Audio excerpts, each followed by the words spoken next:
Close చేయాలి అని rule ఏం పెట్టుకోవద్దు సిస్టర్. మీరు సిద్ధపడిన వాక్యం అంతా పంచుకోండి. We're ready to here.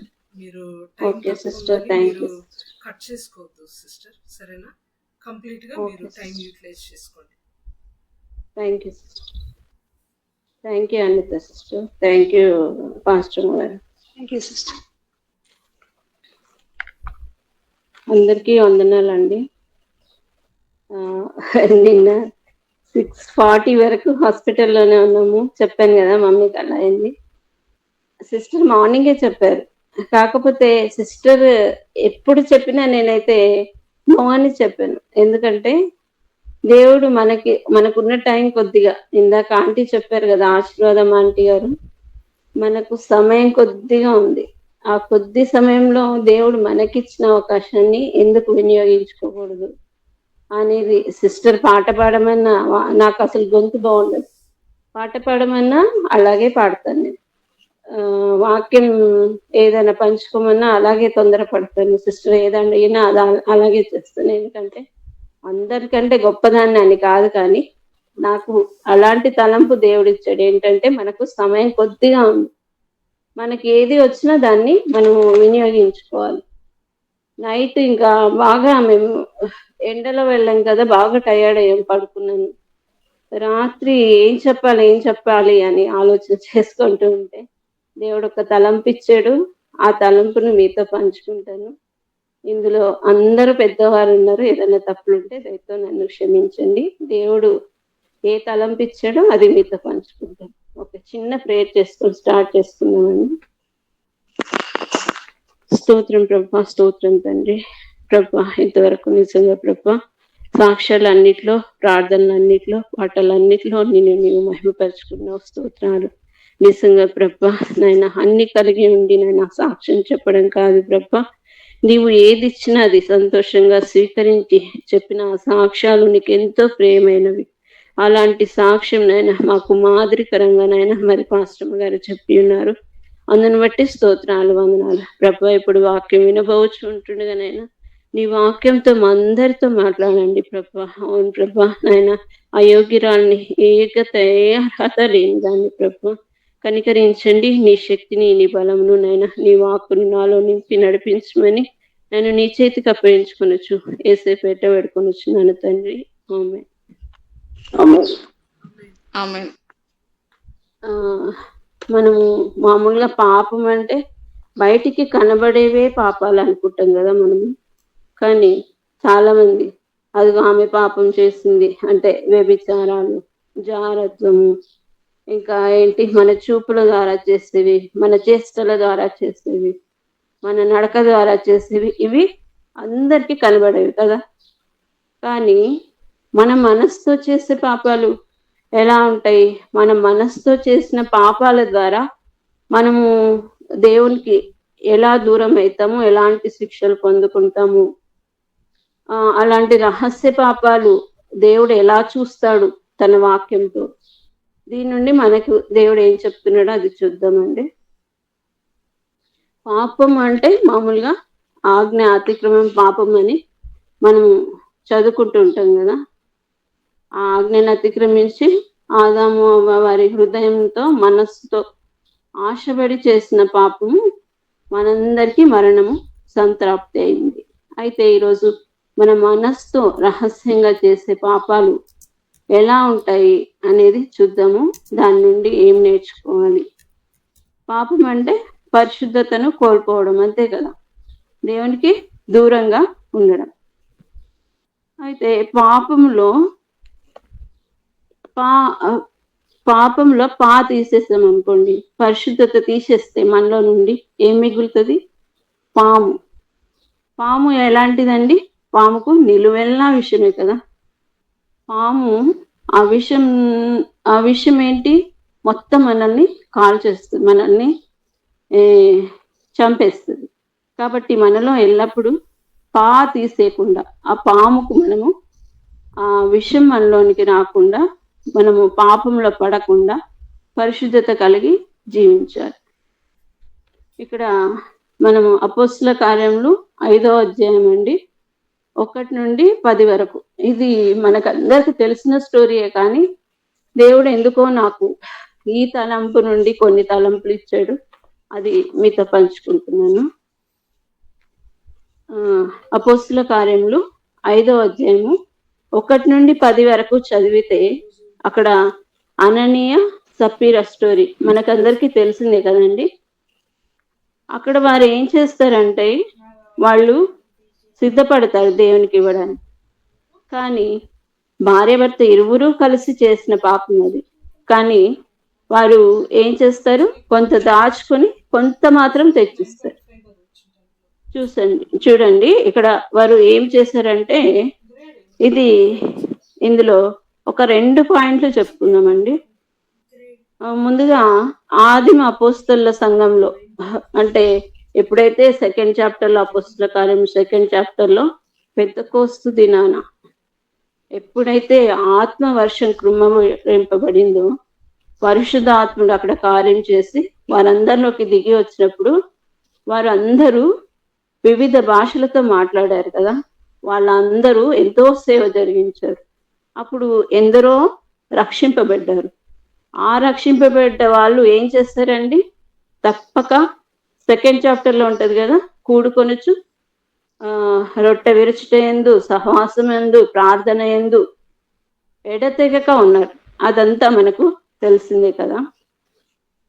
అలాగే అపోస్తుల కార్యములు 2:44-45లో ఏముంటదంటే, విశ్వసించిన వారందరూ ఏకముగా కూడి తమకు కలిగినదంతయు సమిష్టిగా ఉంచుకొనిరి.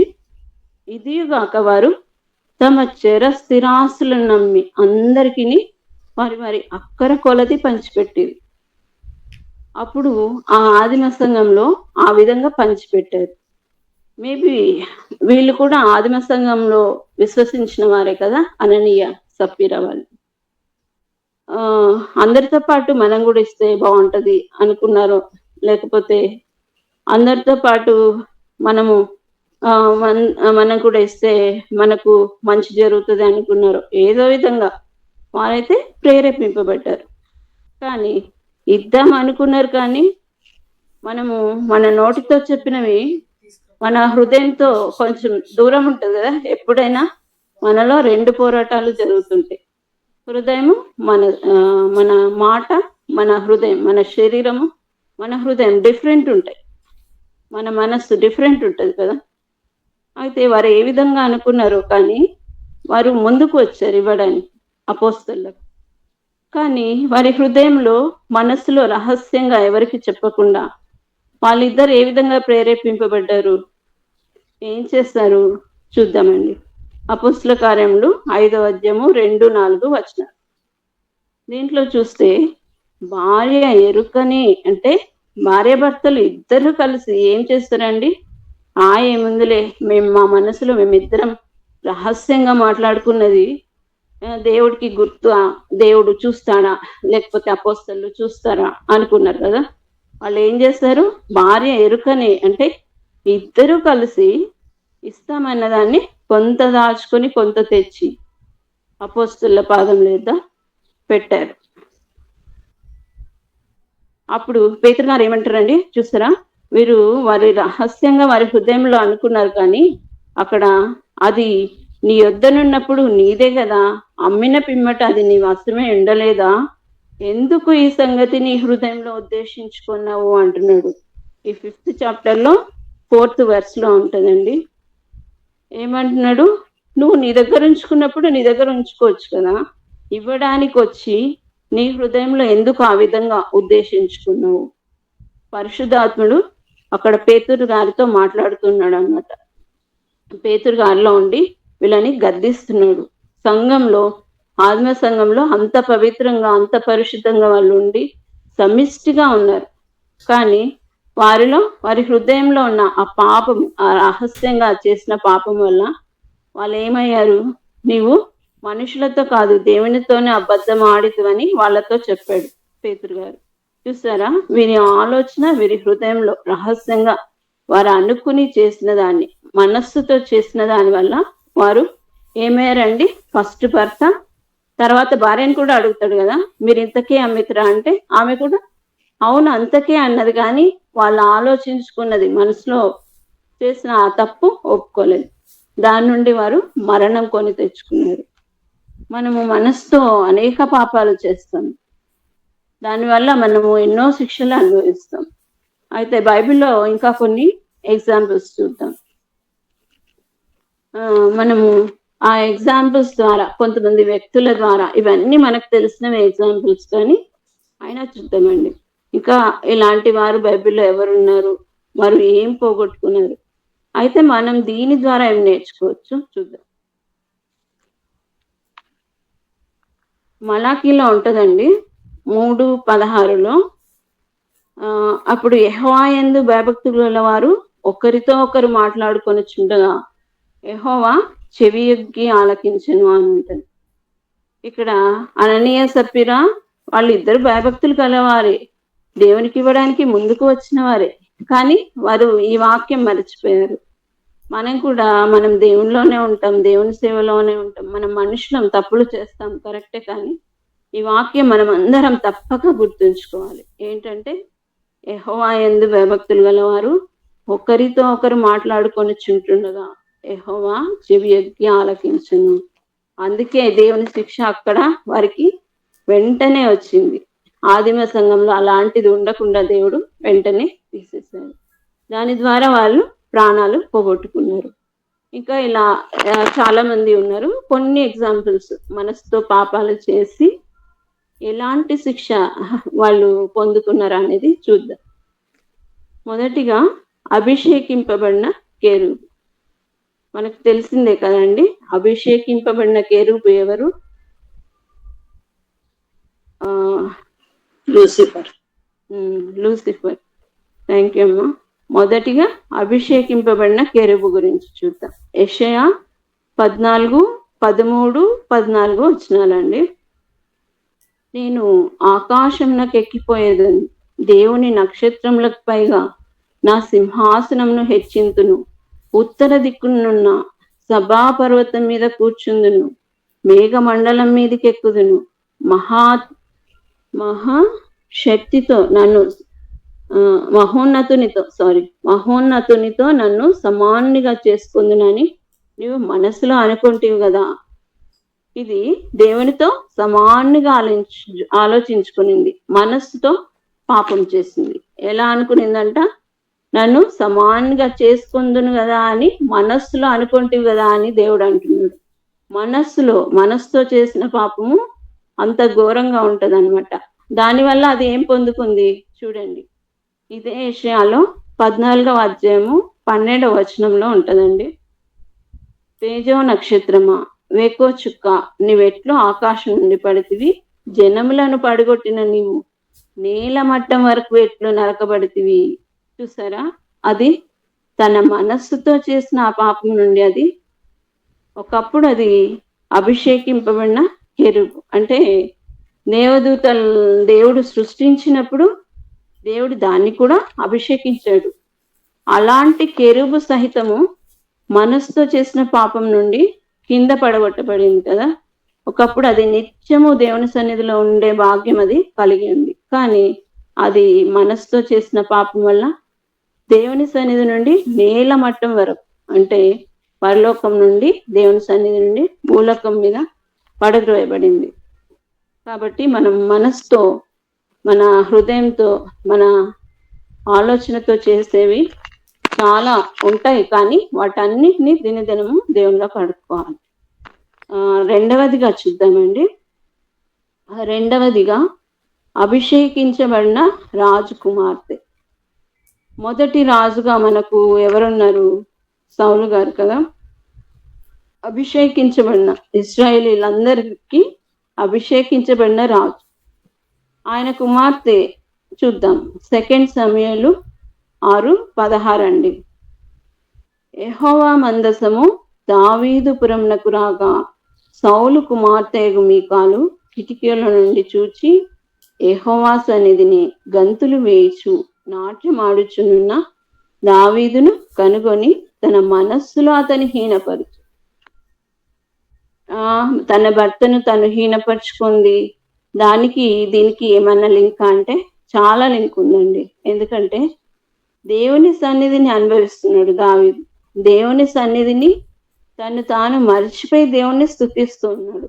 చూడండి, దేవుని సన్నిధిని అనుభవిస్తున్న దావీదును తన మనస్సులో హీనపరిచింది. అందుకే మీకాలు గారు సంతానం లేకుండా అయిపోయారు. ఇదే 2 సామ్యుయల్ 6th చాప్టరు 21 వర్స్లో ఉంటుందండి. అక్కడ నుండి, నీ తండ్రిని అతని సంతతిని విసర్జించి ఇజ్రాయేలీలను తన జనుల మీద నన్ను అధిపతిగా నిర్ణయించుటకై నన్ను ఏర్పరచుకున్న యెహోవా సన్నిధిని నేను అలాగూ యెహోవా సన్నిధిని నేను ఆట ఆడి తిని, ఇంతకంటే మరి ఎక్కువగా నేను తృణీకరింపబడి నా దృష్టికి నేను అల్పుడనై నీవు చెప్పిన పనికెతల దృష్టికి గనుడనగునని మీకాలుతోనని ఏమన్నాడు దావీదు. ఆమె అతన్ని హీనపరిచినందుకు అతన్ని మరి ఏం మాటలందో మనకి ఇక్కడ రాయబడలేదు, కానీ దావీదు గారు ఇలా అంటున్నారు అన్నమాట. అయితే ఆమె ఆ విధంగా హీనపరిచినందుకు అక్కడే నెక్స్ట్ వర్స్ లో ఉంటదండి, మరణం వరకు సౌలు కుమార్తెగా మీకాలు పిల్లలను కనకయుండెను. చూసారా, మనస్సుతో చేసిన పాపం వల్ల తను సంతానం లేకుండా అయింది. ఫస్ట్ ఏమో వారు ప్రాణాలు పోగొట్టుకున్నారు, తర్వాత ఈమె సంతానం లేకుండా అయింది. రహస్యంగా మనసుతో చేసే పాపాలు ఇలా ఉంటాయి, దేవుని శిక్షలు ఇలా ఉంటాయి అన్నమాట. మూడవదిగా చూద్దాము. మూడవదిగా గొప్ప రాజు. బైబిల్లో ఇజ్రాయేలీలు యూదులు కాకుండా గొప్ప రాజు అంటే మనకు టక్కున గుర్తొచ్చేది ఎవరండి? ఫరో తర్వాత ఎవరు? ఇశ్రాయేలీల రాజు కాకుండా, యూదుల రాజులు కాకుండా ఫరో తర్వాత అన్య రాజులు ఎవరండి మనకు టక్కున గుర్తొచ్చే గొప్ప రాజు? నెబుకద్నెజరు మనకు తెలిసిందే కదా స్టోరీ. దానియేలు గ్రంథము 4:30లో ఉంటది. ఆ రాజును ఎంతో గొప్పగా దేవుడు తన కోసం సృష్టించుకున్నాడు. ఎందుకంటే ఇశ్రాయేలీలను వాళ్ళకి బుద్ధి చెప్పడానికి ఆయనను ఒక సాధనంగా వాడుకున్నాడు కదా. బబులోను రాజు అయిన నెబుకద్నెజరు బబులోనను ఈ దానియేలు గ్రంథము 4:30లో ఉంటదండి. బబులోనను ఈ మహావిశాల పట్టణము నా బలాధికారంను నా ప్రభావ ఘనతను కనపరచుటకి నా రాజధాని నగరంగా నేను కట్టించినది కాదా అని తనలో తాను అనుకున్నాడు. అంటే తనలో తానంటే తన మనసులో అనుకున్నాడు కదా. ఇక్కడ కూడా తనలో తాను హెచ్చించుకున్నాడు. కాబట్టి ఆయనకు ఏం జరిగింది మనకందరికీ తెలుసు కదా. తన రాజ్య వైభవాన్ని పోగొట్టుకున్నాడు, పశువు వలె గడ్డి మేశాడు. తనలో తాను అనుకున్న దానికి, ఇది తన మనసులో అనుకున్న దానికి తన రాజ్యాన్ని పోగొట్టుకున్నాడు, తన వైభవాన్ని పోగొట్టుకున్నాడు, పశువులా గట్టి మేశాడు. తనకు తెలివి వచ్చే వరకు అని అక్కడ తర్వాత వాక్యాల్లో ఉంటది. అంటే దేవుడు తన్ను తాను తెలుసుకునే వరకు తనకు శిక్ష వేశాడు అన్నమాట, తను చేసింది తప్పు అని గ్రహించే వరకు. మన జీవితాల్లో కూడా చాలాసార్లు మనము పైకి పాపం చేయకపోవచ్చు, పరిశుద్ధంగా ఉండొచ్చు, కానీ హృదయంలో వారి మీద ద్వేషము, వీరి మీద అసూయ, వారి గురించి చెప్పుకోవడము, ఇంకా మన హృదయపూర్వకంగా దేన్నైనా ఆశించడము, ఇలాంటి వాటికి కూడా దేవుడు, ఎందుకంటే దేవుడు చెప్పాడు కదా, చిన్న పాపమైనా పెద్ద పాపమైనా సరే అది తీర్పులోనికి వస్తుంది అని. కాబట్టి అలాంటివి మనము చేసినప్పుడు కొన్ని శిక్షలు మనకు తెలిసి కూడా కొన్ని చేస్తాం మనసుతో, హృదయంతో. ఆ శిక్షలు మనకు వస్తుంటాయి, మనం వాటిని గ్రహించం. ఎందుకు వచ్చింది? నేను మంచిగానే వాక్యం చదువుతున్నా, నేను మంచిగానే ప్రార్థన చేసుకుంటున్నా, నేను మంచిగానే దేవునిలో ఎదుగుతున్నా అని. కానీ మన హృదయాల్లో ఏమేమి ఆశిస్తున్నాము మనము? ఎందుకంటే దేవుని గ్రంథంలో ఒక దగ్గర ఉంటదండి, కీర్తనలు 139:1-2 వరకు. తలంపు పుట్టక మునిపే నీవు నా మనస్సు గ్రహించినవు అని అక్కడ కీర్తనకారుడు చెప్తాడు. చూసారా, మన హృదయంలోకి ఇంకా రాకముందే మన తలంపుల్లోనే అది చెడ్డది, కానీ మన హృదయంతో మనము పాపం చేస్తాం. అది మనలోనికి రాకముందే దేవుడు గుర్తెరిగి ఉన్నాడంట, కానీ మనం అది గుర్తెరగము, మనం చేసేస్తాం ఆటోమేటిక్గా, మన మానవ నైజం. కానీ వీటిని కూడా మనం దేవుని దగ్గర ఒప్పుకున్నప్పుడు మనం, ఎందుకంటే ఇక్కడ నెబుకద్నెజర్ గారు మళ్ళా తనకు తెలివి వచ్చే వరకు అని రాయబడి ఉంటుంది అక్కడ. అంటే తన తప్పును తను తెలుసుకునే వరకు దేవుడు అతన్ని శిక్షించాడు. అలాగే మనం కూడా మన తప్పులను ఎప్పటికప్పుడు దేవుని సన్నిధిలో మనము ఒప్పుకున్నామనుకో, ఇలాంటి ఏ శిక్షలు మనకు పడవు. ఒకవేళ పడినా వాటి నుండి దేవుడు తప్పిస్తాడు. 4వదిగా చూద్దామండి. 4వదిగా ఇది కూడా మనకు అందరికీ తెలిసిందేనండి, పరిసేయుడు సుంకరి ప్రార్థన మనకు తెలిసిందే కదా. సుంకరి తను తాను తగ్గించుకుని చేసి దేవుని యందు నీతిమంతుడుగా తీర్చబడ్డాడు. కానీ పరిసేయుడు ఏం చేశాడు? లూకా 18, 11, 12 వచనాల్లో ఉంటుందండి. పరిసేయుడు నిలవబడి, దేవా, నేను చోరులను, అన్యాయస్తులను, వ్యభిచారులనైనా, ఇతర మనుషుల వలనైనను, ఈ సుంకరి వలనైనను ఉండనందుకు నీకు కృతజ్ఞతాస్తులు చెల్లించున్నాను. ఏం చేస్తున్నాడు ఇక్కడ? తను తాను తన స్వనీతి చెప్పుకుంటున్నాడు కదా. ఇది కూడా తనలో తాను అనుకుంటున్నాడు, అంటే తన మనసుతో పాపం చేస్తున్నాడు కదా.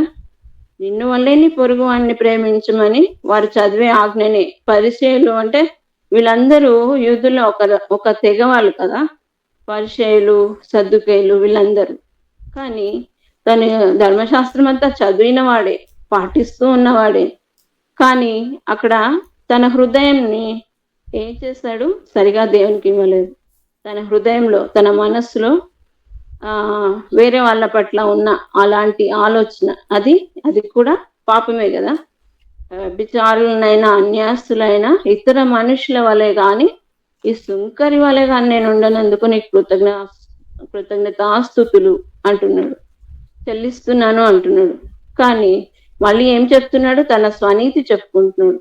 వారంనకు 2 మార్లు ఉపవాసం చేయొచ్చు, నా సంపాదన అంతటిలో 10వ వంతు చెల్లించున్నానని తనలో తాను ప్రార్థించుండెను అని ఉంది అక్కడ. తనలో తాను అనుకుంటూ ఉన్నాడంట, ప్రార్థిస్తూ ఉన్నాడంట. అందుకే అతనికి ఏం మిగిలింది? అంతగా ప్రేయర్ చేసినా తనకు జవాబు పొందుకోలే కదా.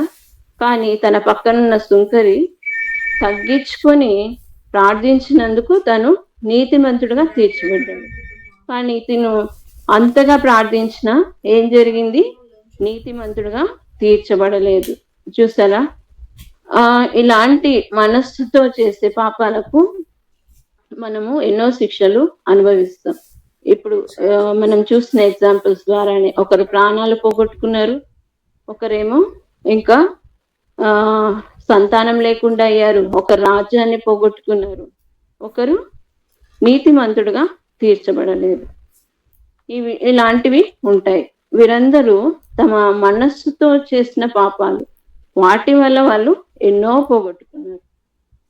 మనం అనుకోవచ్చు మనము మనుషులము, కరెక్టే, మనం మనుషులము. ప్రతి నిమిషం, ప్రతి క్షణం మనము మన తలంపు ద్వారా, మన ఆలోచన ద్వారా, మన హృదయం ద్వారా ఏదో రకంగా పాపాలు చేస్తాం. కానీ నిత్యుడగు తన శిలువ రక్తం ద్వారా, నిత్యుడగు తండ్రి కాల్చిన ఆ శిలువ రక్తం ద్వారా మనము అనుదినం కూడా కడగబడుతూ ఉండాలి. అనుక్షణం కూడా మనం దేవునిలో మనం కడగబడుతూ ఉండాలి. అందుకే మత్తయిలో చెప్తాడు చూడండి, లోపల నుండే మనకు అన్నీ వస్తాయంట.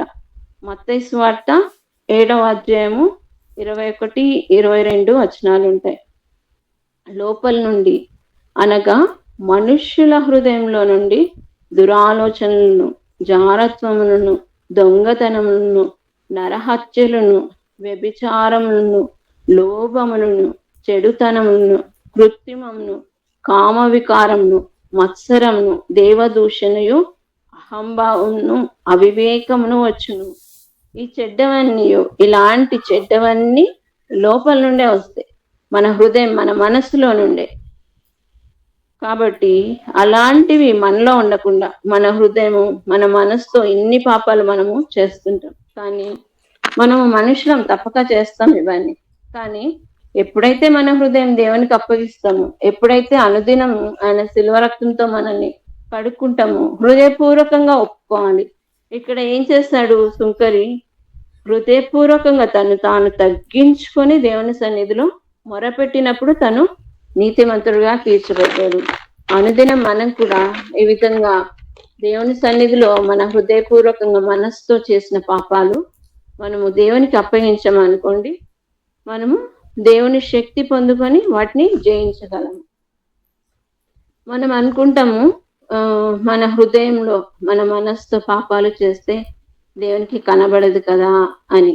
కానీ మనం ఎప్పుడూ చెప్పుకునే వాక్యమే, సిస్టర్ గారు చాలా సార్లు చెప్పారు. కీర్తన 90:8 మా దోషములను నీవు నీ ఎదుట నుంచుకొని ఉన్నావు, నీ ముఖ కాంతిలో మా రహస్య పాపములు కనబడుచున్నవి. చూసారా? ముఖ కాంతి, ఆయన ముఖ కాంతిలో మన రహస్య పాపాలు కనబడతాయంట. అంటే మన మనస్సులో చేస్తారు. ఏంటంటే మన దోషములు ఆయన ఎదుట ఉంచబడే ఉన్నాయంట. అంతేకాదు ఆయన ముఖ కాంతిలో మన రహస్య పాపాలు, మన మనస్సులో చేసిన పాపాలు కనబడతాయంట. ప్రసంగి గ్రంథంలో కూడా ఒక వచనం ఉంటుందండి.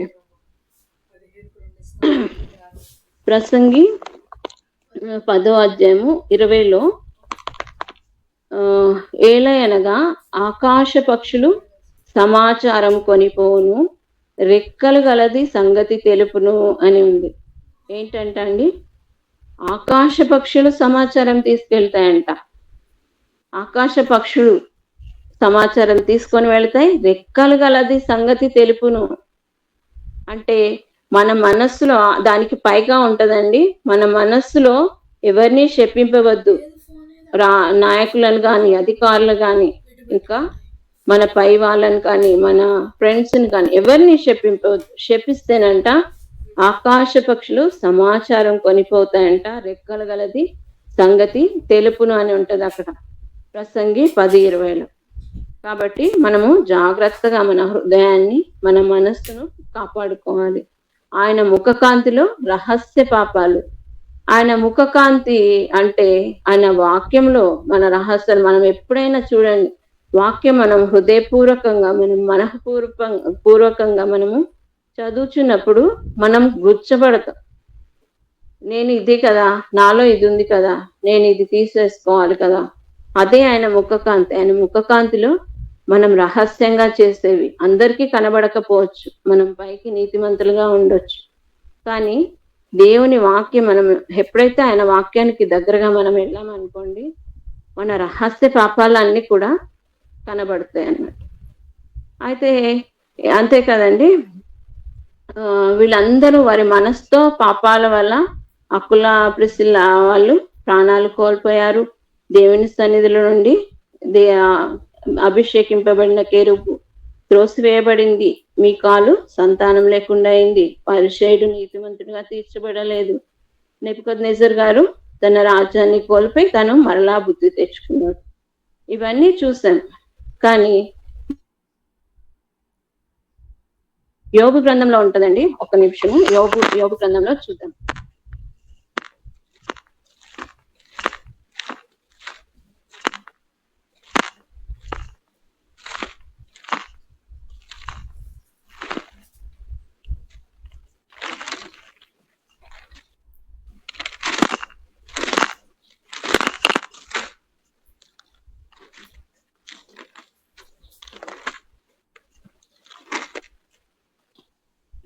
యోబు గ్రంథము 31వ అధ్యాయం అండి. 31వ అధ్యాయంలో ఇక్కడ యోబు గారు చూడండి, మామూలుగా మనకు యోబు గారి శ్రమల గురించి తెలుసు కదా.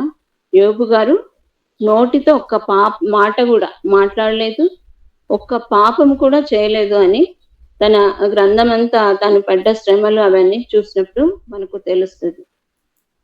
అయితే వీళ్ళందరూ చేశారు కదా. ఇక్కడ యోబు గారు ఏమంటున్నారంటే, తనకు వచ్చిన ఆ కష్టం, తనకు వచ్చిన ఆ శ్రమ, ఒకవేళ తను అంటే దేవునికి విరోధంగా తన రహస్యంగా తన హృదయంలో ప్రేరేపింపబడి ఏమైనా తప్పు చేస్తానేమో అని ఎలా చెప్తున్నారో చూద్దాం. 31 అధ్యాయము యోబు గ్రంథము 26 వర్స్ అండి. 31:26 26వ వచనం.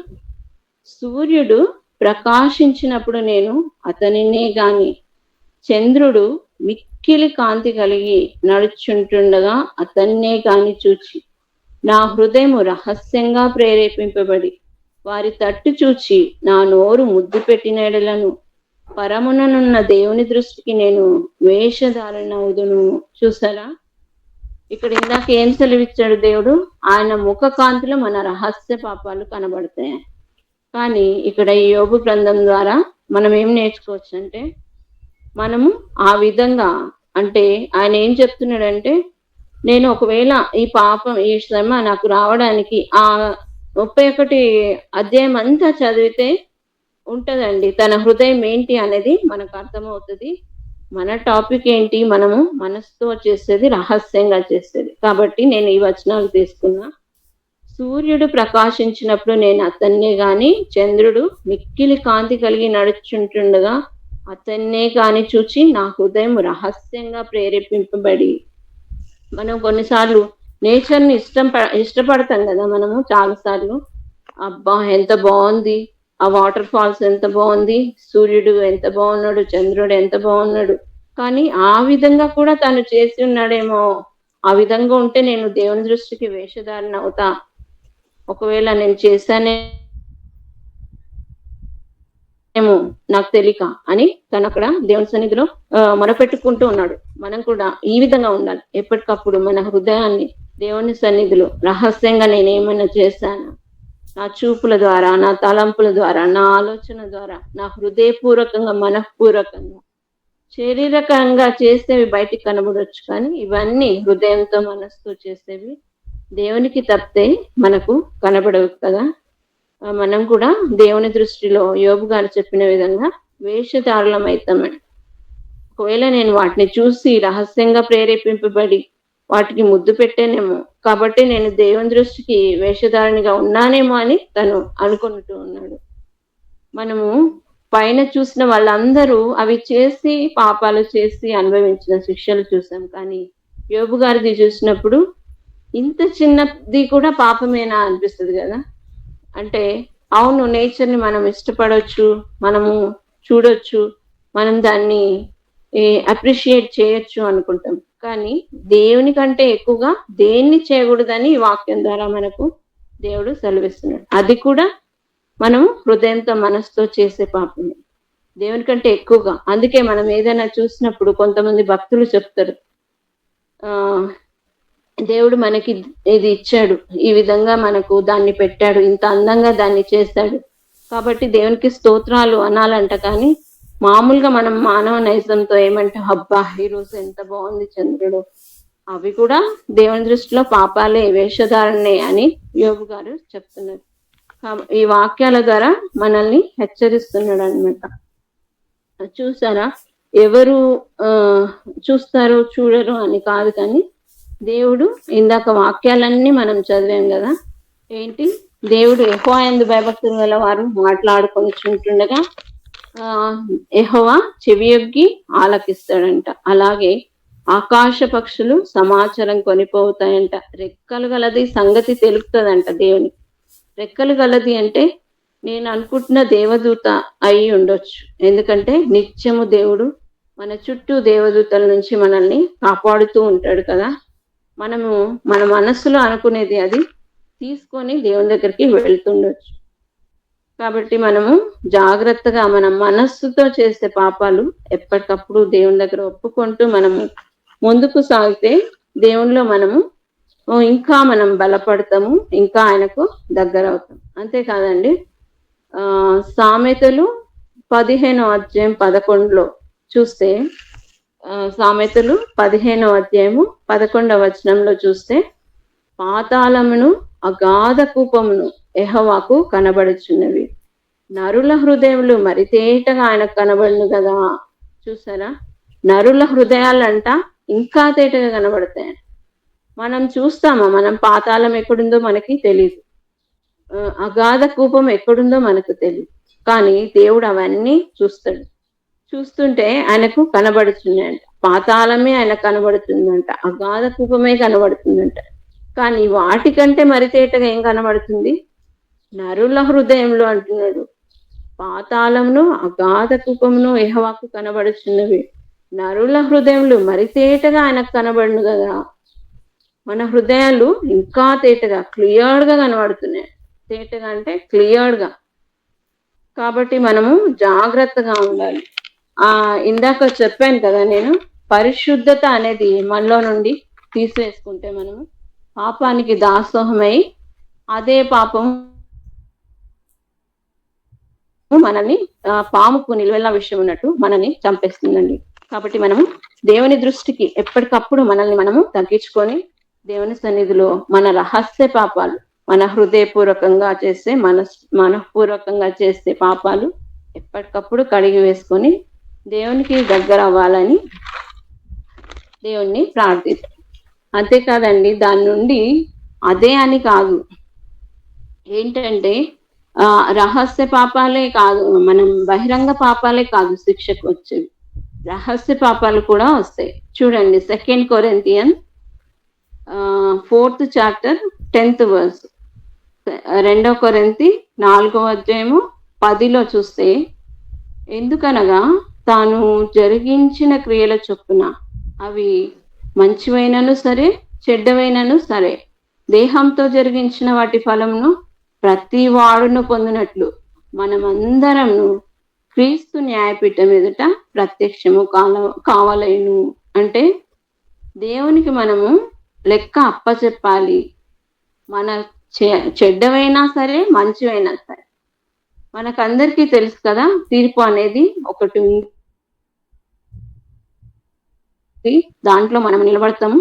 సూచనగా మనకు మత్తయి సువార్త 25వ అధ్యాయంలో దేవుడు చూపించాడు కదా, అక్కడ ఏంటి, మేకలను గొర్రెలను వేరుపరిచినప్పుడు కుడివైపు ఉన్న వారితో ఏ విధంగా మాట్లాడాడు, ఎడమ వైపు ఉన్న వారితో ఏ విధంగా మాట్లాడాడు. తర్వాత తీర్పులోనికి వచ్చిన వారిని ఎక్కడ వేశాడు? అగ్నిగుండంలో. అదే మనకు రేపు జరగబోతుంది. కాబట్టి హృదయంతో మనస్సుతో చేసేవి కూడా లెక్కలోకి వస్తాయి. రెక్కలు గలది సంగతి తెలుస్తుంది. దేవుడికి తేటగా మన హృదయాలు కనబడతాయి. మనము నోటితో, మాటతో, చేతులతో చేసేవే కాదు, మనసుతో చేసేది కూడా, ఇవి కూడా పాపాలే, రహస్య పాపాలు. ఆయన శిలువ రక్తంతో మనము ఎప్పటికప్పుడు కడగబడి నిందారహితులుగా ఉండాలని, దేవుని శక్తిని మనం పొందుకోవాలని ప్రార్థిద్దాం. అంతేకాదండి, ఆ నిత్య రాజ్య వారసులుగా చేయబడే కృపాధన్యత ఆ దేవాది దేవుడు మనకు దయచేయనట్లు దేవుని అడుగుదాం. దేవుడు అలాగున ఉండడానికి తన శక్తిని మనకు దయచేయాలని దేవుణ్ణి ప్రార్థిద్దామండి. ఈ చిన్ని వాక్యము మనందరిలో దేవుడు దీవించాలని దేవుణ్ణి కోరుకుందాం. ఆమేన్. నాకు ఈ అవకాశం ఇచ్చిన దేవాది దేవునికి, అలాగే పాస్టమ్మ గారికి, ఓపికతో ఉన్న మీ అందరికీ కూడా నా వందనాలండి. Thank you.